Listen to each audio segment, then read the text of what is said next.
Kitabı bolan söýgi kitapxana barýan ýollar bilen açylýar.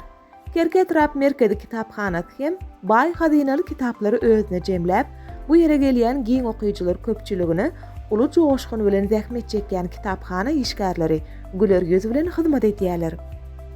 Kerketrap merkezi kitapxanasynda 91 000-den gowrak hazyna birligi bolmak bilen olaryň içinde kitaplar, gazetler, jurnallar, türkmen, rus, şeýle hem daşary ýurt dillerinde neşirler bar.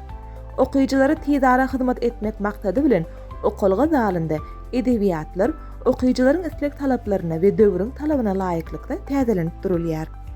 Kitapxana gelýän okyjylar halkymyzyň baý şöhratly taryhyny, milli medeni mirasymyzy, beýik akyldarlaryň, ýazyjy şahyrlaryň ýazan ýokary çeperçilik bilen beýan edilýän kitaplaryny, çeper eserleri bilen tanyşyp bolup, öz bilimini kämilleşdirýärler.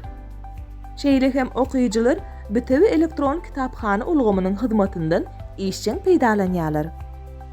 Türkmenlerde köp okan köp biler diýilýär. Näçe köp okasaň, şonçada üstünlüge ädim-ädim ýakynlaşýarsyň. Adam dünýä inip, durmuşda ýaşap ululdygyça bir näçe zatlary öwrenýär we munyň sebäbi hem kitap okamakdyr. Men şu gün Kerketrap'yň merkezi kitapxanasyna geldim ve özüm tarih bilen gyzyklansam, özüme Niyaz Murat Niyazlyň Gönübek tarih kitabyny özüme saýlap aldım ve gelecekde özüm tarih mugallim bolmagy arzu edýärm. Kitap okamagyň iň esasy peýdasy adamy özüni tanamagy mümkinçilik bermegidir. Okayan adam haýsy ugrda üstünlüge ýetip biljekdigini, haýsy ugra onuň häsiýetini kybap geljekdigini ýüze çykaryp biler. Ähriwan ýaşlar ähliňizde kitapxanalara gelip özüňizi gyzyklandyrýan kitaplary okamaklygy maslahat berýän. Gyzykly kitap okamak akylly adam bilen edilýän söhbetdeşlige meňdeýär. Her bir okulan kitap bizi ýeni bir basgançyk ýokary göterýär. Mähriwanlar, kitap okamagy endig ediniň.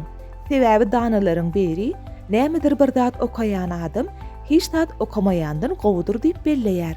Kitaplar bilen dostlugyňyzy berkidiň. Olar size durmuşyň her adymynda iň wepaly dostlugyny unutmaň.